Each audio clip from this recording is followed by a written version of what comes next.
বেরিয়ে এলো থলের বিড়াল। সাকিব ও মাশরাফির বিরুদ্ধে এক বিমানবালার বিধ্বংস অভিযোগ।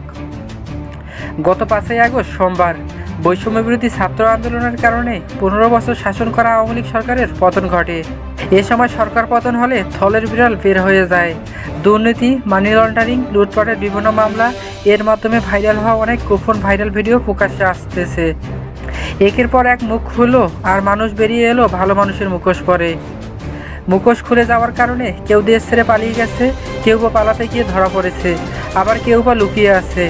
হয়তো কিছুদিন মুখোশ পরে ভালো থাকা যায়, কিন্তু মুখোশ খুলে গেলে এই মানুষগুলোকে সমাজে চরম লাঞ্ছিত ও অপমানিত হতে হয়। এদের ভেতরে কেউ পুলিশ প্রধান, কেউ আছে দেশের ধনাঢ্য ব্যক্তিগণ এবং রাজনৈতিক নেতৃত্ববৃন্দ।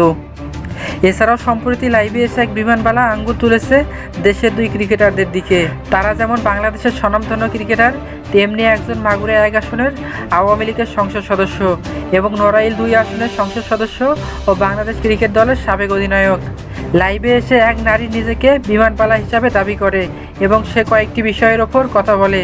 সে বিমানের সোনা পাচারের বিষয়ে কথা বলে এবং সে আরও বলে, বাংলাদেশের 1 নম্বর অলরাউন্ডার সাকিব আল হাসান সে একজন সিরিয়াল চিটার। আমি যখন সোনারগাঁও হোটেলে কাজ করতাম তখন দেখতাম সাকিব আল হাসান সোনারগাঁও হোটেলে মাল্টিপ্লেয়ার রুমে বুক করত এবং মেয়েদের নিয়ে থাকতো। তার সাথে যখন শিশির থাকতো না, অন্য মেয়েকে নিয়ে থাকতো। আমি ওই মেয়েটিকে চিনতে পারিনি, কিন্তু ওই মহিলা শিশির ছিল না।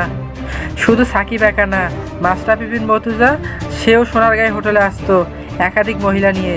সে বহুবার সোনারগাঁও হোটেলে আসছে এবং নতুন নতুন মহিলাদের সাথে নিয়ে।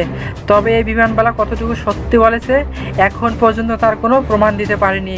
তবে তার লাইভটি সারা বাংলাদেশে ছড়িয়ে বেড়াচ্ছে সাকিব আল হাসান ও মাশরাফি বিন মর্তুজার বিরুদ্ধে। এছাড়া উঠেছে সোনা পাচার করার কিছু তথ্য।